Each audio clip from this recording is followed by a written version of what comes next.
সুপ্রিয় দর্শক, আসসালামু আলাইকুম। জীবন গল্পে আপনাদেরকে স্বাগতম। প্রতিটি মানুষেরই জীবনের গল্প থাকে, কারো ছোট কারো বড়। তারই ধারাবাহিকতায় আজকে আপনার সামনে এক ফুটফুটে আপু, তার জীবনের গল্প আমি শুনবো এবং আপনাদেরকে শুনবো। তো কথা না বাড়িয়ে সরাসরি আপুর কাছে চলে যায়। আপু, আসসালামু আলাইকুম।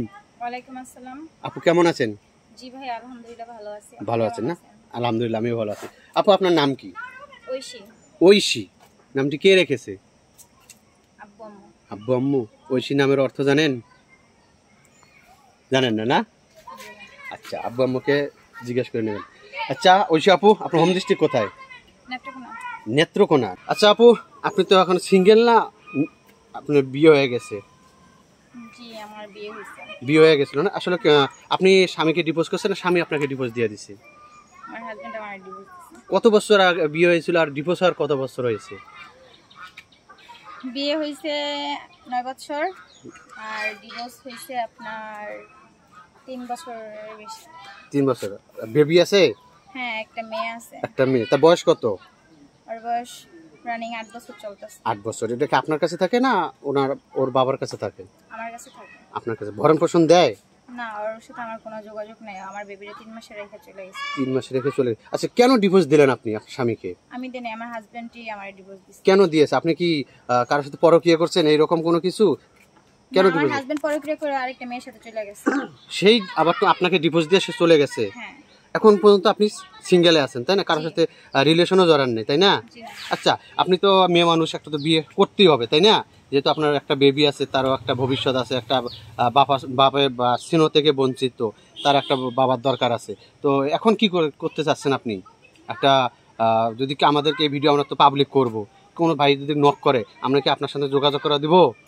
না, যেহেতু আপনারা আছেন, আপনাদের সাথে যোগাযোগ করলে আপনারা আমার সাথে যোগাযোগ করবেন। আপনারা প্রথমে দেখবেন যে আসলে ভালো কি খারাপ। এখন ভালো খারাপ সব জায়গায় আছে, বিশেষ করে খারাপটাই বেশি দেখা যাইতেছে। এজন্য আপনারা আগে যোগাযোগ করে দেখবেন যে আসলে সে ভালো, সে সত্যিই করতে চায় নাকি আসলে এমনিতে দুষ্টুমি করতেছে। সেটা আপনারা আগে যাচাই বাছাই করে তারপর আমার বলবেন। আচ্ছা ঐশী আপু, কোনো ভাই যদি দেখা যায় তার ওয়াইফ চলে গেছে বা পরকীয়া করে চলে গেছে বা মারা গেছে, এইরকম কোনো যে পার্সন আমাদেরকে নক করে যে ঐশীকে আমাকে দেন, আমার ঐশীকে ভালো লাগছে, তখন কি আমরা যোগাযোগ করে দেবো আপনার সঙ্গে?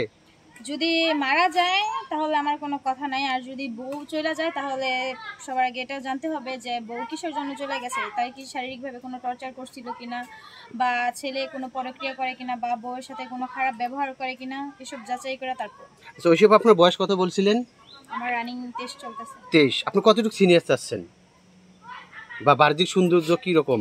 অ্যাকচুয়ালি সৌন্দর্য সিনিয়র সেটা বিষয় না, এটা যেহেতু বিয়ের রিজিক মৃত্যু আল্লাহর হাতে, আল্লাহ যেরকম দেয় আমি ওটাতেই খুশি, আলহামদুলিল্লাহ। শুধু চাচ্ছেন ভালো একটা মনের মানুষ যে আপনাকে টেক কেয়ার করবে। সে যদি অন্ধ হয় তাতে আমার কোনো সমস্যা নাই, এক কথায় বুঝাইলাম। সে যদি অন্ধ হয় তারপর সমস্যা নেই, তার মন মানসিকতা ভালো থাকতে হবে। মন মানসিকতা ভালো হইতে হবে অবশ্যই। আচ্ছা, বিয়ের পর শ্বশুর শাশুড়ি কিভাবে রেসপেক্ট করবেন, কি স্নেহ করবেন?